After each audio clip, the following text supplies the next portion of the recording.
Ya, terima kasih pemirsa Anda masih Ya, setia bersama kami. Hujan lebat yang mengguyur mengakibatkan ratusan rumah warga Kabupaten Penukal Aba Pematang Ilir, Sumatera Selatan ini terendam banjir. Sementara ya. Kementerian PU menurunkan 3 alat berat untuk membersihkan material banjir bandang di Kecamatan Maupongo, Kabupaten Nagekeo, NTT. Sementara untuk di Bali sendiri pemirsa ini setidaknya ada 18 orang meninggal dunia dalam bencana banjir bandang yang terjadi dalam beberapa hari lalu. Akibat dilanda hujan deras, sejumlah kawasan permukiman di Kecamatan Talang Ubi, Kabupaten Penukal Aba Pematang Ilir, Sumatera Selatan, dilanda banjir. Hingga pagi hari, air setinggi 1 meter masih menggenangi ratusan rumah di kawasan Talang Pipa, Kelurahan Talang Ubi Barat, yang membuat aktivitas warga terganggu. Menurut warga, luapan air dari aliran sungai di Tengarai menjadi penyebab terjadinya banjir. Selain itu, drainase sekitar yang tidak berfungsi dengan baik juga memicu air banjir lambat surut. Pasca banjir bandang yang memporak-porandakan Kecamatan Maupongo, Kabupaten Nagekeo, NTT, Kementerian PU turunkan 3 alat berat ke lokasi bencana. Pembersihan dimulai dari ruas Jalan Gako, Maupongo, hingga kedua lokasi jembatan yang ambruk, guna membuka kembali akses jalan rusak dan putus, agar aktivitas ekonomi 18 desa terisolir bisa kembali berjalan. Hujan deras yang mengguyur kota Denpasar menyebabkan banjir di 43 lokasi yang tersebar di 3 kecamatan, yakni Denpasar Timur, Denpasar Utara, dan Denpasar Barat. Tingginya intensitas curah hujan tersebut membuat debit air di Sungai Badung meluap.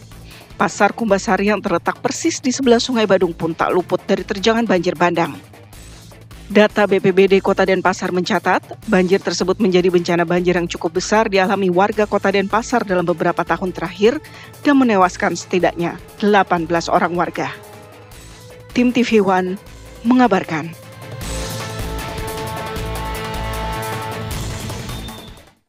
Memang cukup mengagetkan ya Rama Ratih Ya. melihat bagaimana situasi cuaca beberapa hari terakhir ke belakang. Ternyata diprediksi ini musim hujan datangnya lebih cepat begitu. Tapi tentunya kita juga akan mengetahui sebenarnya apa alasan beberapa wilayah di Indonesia ini sedang dilanda musibah begitu ya. Kami sudah terhubung dengan Deputi Bidang Meteorologi BMKG, sudah ada Bapak Guswanto yang bergabung bersama kami pada pagi hari ini. Selamat pagi, Pagi, Pak Pak Guswanto. Selamat pagi, Philip dan Kamarati. Baik, Pak Guswanto, meneruskan pertanyaan saya tadi, Pak. Kenapa? Apakah memang prediksi BMKG juga sudah melihat bahwa di beberapa wilayah di Indonesia ini hujan datang lebih cepat dari perkiraan di beberapa bulan ke depan, begitu? Ya, betul Philip Kamarati. Jadi kalau kita lihat, kan kita membagi dalam 1 tahun itu menjadi 4 periode ya, menjadi 4 periode. Ya. Ada musim hujan, kemudian ada masa 2 kali masa pancaroba dan ada masa kemarau. Saat ini September, Oktober, November itu biasanya kami menilai bahwa ini adalah masa pancaroba dari musim kemarau menuju musim hujan. Nanti Desember, Januari, Februari adalah merupakan musim hujan. Nah, kemudian mengapa pada saat ini sudah mulai banyak terjadi bencana akibat cuaca ekstrim? Kalau kita lihat dari dinamika atmosfer, kami melihat yang pertama bahwa Indian Ocean Dipole Mood ini masih bernilai negatif, yang mana ini bisa meningkatkan suplai uap air dari Samudra Hindia ke Indonesia. Kemudian yang kedua, kita juga masih melihat adanya suhu muka laut di sekitar Indonesia lebih hangat dari rata-ratanya. Dan ini memicu untuk terjadinya pembentukan awan hujan yang lebih intensif. Yang ketiga, kami juga melihat bahwa ENSO atau indeks yang terkait dengan suhu di Samudra Pasifik bagian tengah ini juga masih mendingin, sehingga ini akan mendorong uap air yang ada di wilayah Indonesia bagian timur masuk ke Indonesia.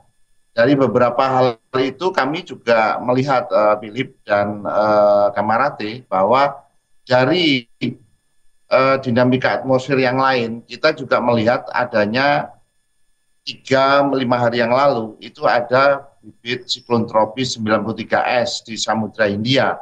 Nah, saat ini juga ada bibit siklon tropis 98W yang ada posisinya di utara Indonesia. Nah, di samping kita melihat ada beberapa kondisi lokal. Nah, ini adalah masa peralihan. Di masa peralihan itu biasanya cuaca ekstrim juga muncul dibarengi dengan angin kencang dan hujan dalam durasi singkat. Ini kita melihat bahwa terjadi di Denpasar beberapa hari yang lalu, kami juga memberikan informasi. Nah, di saat itulah ada peningkatan curah hujannya hampir kita melihat di wilayah Kediri itu 385 mm per hari. Nah, sedangkan di Bandara Ngurah Rai sendiri kami melihat, kami catat di sana 98 mm per hari pada saat kejadian itu. Kira-kira itu Kamaratih dan Philip. Nah, Baik, ini Pak kita Guswanto, juga mungkin masih dari melihat ya, BMKG Philip, sendiri ya. melihat bagaimana di beberapa, apakah ada prediksi berapa wilayah yang kemudian kira-kira akan dilanda cuaca ekstrim, begitu? Baik, jadi kalau kita lihat tadi sudah ditampilkan bahwa 3 hari ke depan ini BMKG juga masih memprediksi adanya beberapa kejadian untuk cuaca ekstrim. Kita lihat bahwa dalam beberapa hari ke depan itu kita melihat di wilayah utara ya.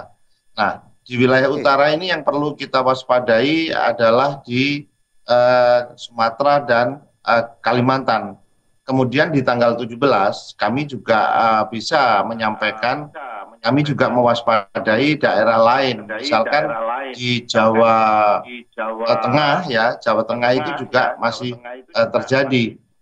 Mungkin secara lengkap bisa saya sampaikan bahwa di siaga hujan lebat, sangat lebat itu tanggal 15, 16 itu ada di Kepulauan Riau, Kalimantan Barat, Kalimantan Tengah, kemudian juga ada Kalimantan Timur, Maluku, dan Papua Pegunungan. Nah, tanggal 16 ke 17 itu kami melihat juga siaga untuk hujan lebat, sangat lebat itu masih terjadi di Bangka Belitung Selatan, Jawa Tengah tadi sudah saya sampaikan, Jawa Timur, Papua, dan Papua Pegunungan. Itu yang bisa kami. Sedangkan kalau kita tambahkan mungkin barangkali Kamaratih dan Philip ada angin kencang ya. Angin kencang ini juga kami melihat masih di Banten, Jawa Barat, tanggal 15-16 ya. Itu juga masih terjadi Banten dan Jawa Barat. Itu. Baik, antisipasi apa yang perlu dilakukan masyarakat terkait hal ini, Pak?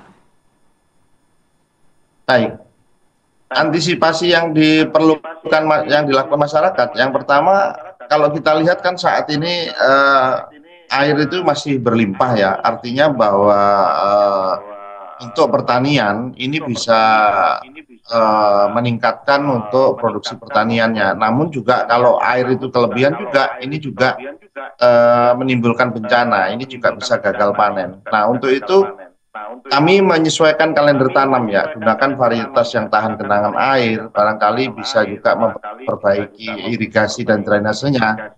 Kemudian kalau secara umum untuk masyarakat kami juga menghimbau bahwa bersihkan saluran air, siapkan jalur evakuasi, waspada penyakit DBD, barangkali juga pemberantasan sarang nyamuk ya, ini penting. Nah, kemudian untuk pemerintah daerah juga kita perlu perkuatan sistem drainase. Jadi nanti kan ini masih masa-masa pancaroba, jadi September, Oktober, November.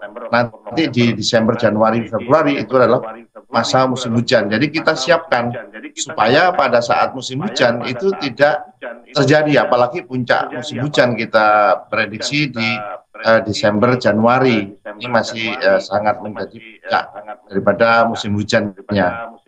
Itu Kamaratih. Baik, terima kasih Pak Guswanto selaku Deputi Bidang Meteorologi BMKG telah bergabung bersama kami di Apa Kabar Indonesia Pagi. Tentunya kita berharap bagaimana tadi saran-saran dan penjelasan dari Pak Guswanto bisa membuat kita juga terus waspada terkait musim pancaroba saat ini bisa saja melanda cuaca ekstrim di beberapa wilayah di Indonesia begitu. Terima kasih sekali lagi Pak Guswanto atas waktunya. Terima kasih Philip dan Kamaratih. Salam sehat selalu.